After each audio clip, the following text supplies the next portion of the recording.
இந்து தர்மத்தில் மட்டும் பார்த்தீங்கன்னா ஏன் இத்தனை தெய்வங்கள், இத்தனை வழிபாடுகள், இத்தனை சாமி இருக்குது அப்படின்னு சொல்லிட்டு. ஆனால் தெய்வம் ஒன்று தான். உங்களுக்கு என்ன தேவையோ அந்த தெய்வத்திடம் போய் அதை கேட்கும்போது அந்த தெய்வம் அதை மட்டும் கொடுக்கும். அப்போ இல்லாமல் போகும்போது என்ன இந்த வாழ்க்கைங்கக்கூடிய ஒரு துன்பத்தின் உச்ச நிலைக்கே போவீங்க. துன்பம் இல்லாமல் இருக்கணும்னா நீங்கள் இறைவனை அடையக்கூடியது தான் ஒரே ஒரு வழி.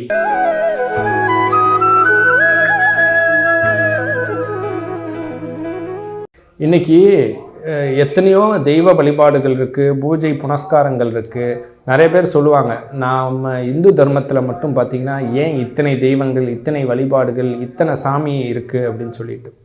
உண்மையை சொல்ல போனோம் அப்படிங்கும்போது பார்த்திங்கன்னா ஒரு மனிதனுடைய பரிமாண வளர்ச்சின்னு இருக்குது. குழந்தை பருவம், வாலிப பருவம், இளமை காலம், அது இல்லாமல் முதிய பருவம்னு பல பருவங்கள் இருக்குது.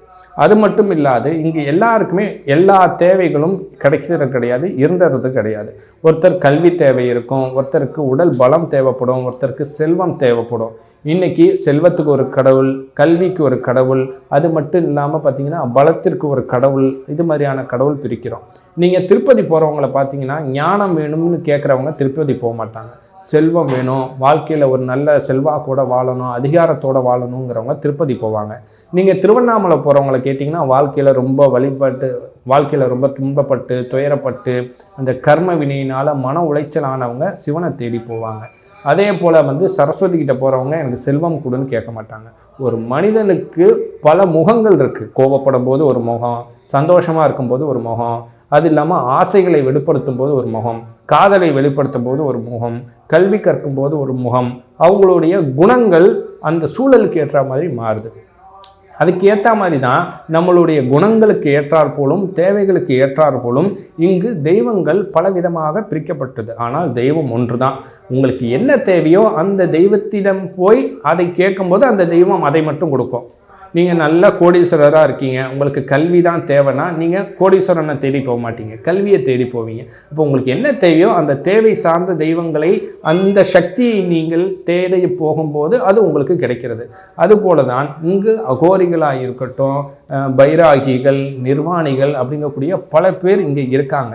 இறைவனை அடைவதற்கு பல வழிமுறைகள் இருந்தாலும், ஆனால் வைராகியத்துடனும் தன்னம்பிக்கையுடனும் இறைவனை தன்னுள் கடந்து இறைவன் எங்கும் இல்லை, தன்னுள் இருக்கிறான் என்பதை உணர்ந்தவர்கள் தான் இறைவனை அடைய முடியும். இங்கு இறைநிலை, பூரண நிலை, பரிபூரண நிலைன்னு 3 நிலை இருக்குது.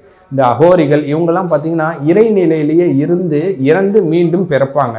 ஆனால் பூரண நிலையில் இருக்கிறவங்க அந்த அடுத்த பிறவின்னு கிடைச்சாலும் அங்கே பரிபூரண நிலைங்கக்கூடிய பிறப்பற்ற நிலைக்கு போவாங்க.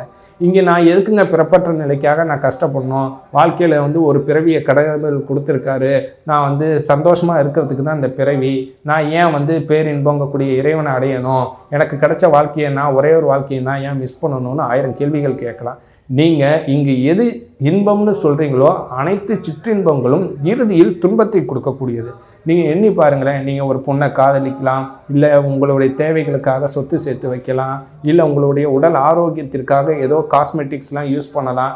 ஆனால் எல்லாமே ஒரு நாள் இறுதியில் உங்கள்கிட்ட இல்லாமல் போயிடும். நீங்கள் நேசித்தவங்க இல்லைன்னா கடைசியில் உங்களுக்கு துன்பம். நீங்கள் நேசித்த தாயின் தகப்பனும் இல்லைன்னா கடைசியில் துன்பம். அதுபோல் நீங்கள் நேசித்த பொருளோ இடமோ இல்லைன்னா கடைசியில் துன்பம். எதெல்லாம் நீங்கள் இன்பம்னு இன்றைக்கி நினச்சி அனுபவிக்கிறீங்களோ ஒரு நாள் அது உங்கள்கிட்ட இல்லாமல் போகும். அப்போ இல்லாமல் போகும்போது என்ன இந்த வாழ்க்கைங்கக்கூடிய ஒரு துன்பத்தின் உச்ச நிலைக்கே போவீங்க. ஆனால் இறைவன்கிறது அப்படி கிடையாது, ஒரு பேரின்பமான நிலை. அந்த பேரின்ப நிலையை யார் ஒருவர் உணர்கிறாரோ அவர்களுக்கு தான் அந்த உணர்வுகளை புரிஞ்சு கொள்ள முடியும். ஒரு குழந்தைகிட்ட போய் சாக்லேட் கேட்டு அடம் பிடிக்கிற குழந்தைகிட்ட போய் ஏன் சாக்லேட் பிடிக்குதுன்னு கேட்டால் அந்த குழந்தைக்கு விளக்கம் கேட்டால் தெரியாது. ஏன்னா சர்க்கரையும் இனிக்குது, சாக்லேட்டும் இனிக்குது. ஏன்னா அதோடைய ருசியை அந்த குழந்தை உணர்ந்தனால அந்த சாக்லேட்டுக்காக அடம் பிடிக்குது. அதே போல் அந்த பேரின்பமான இறைவனை அடைவதற்கு நீங்கள் அடம் பிடிச்சிங்கன்னா அந்த இறைவனை அடையலாம், பிறப்பு இல்லா நிலையை அடையலாம்.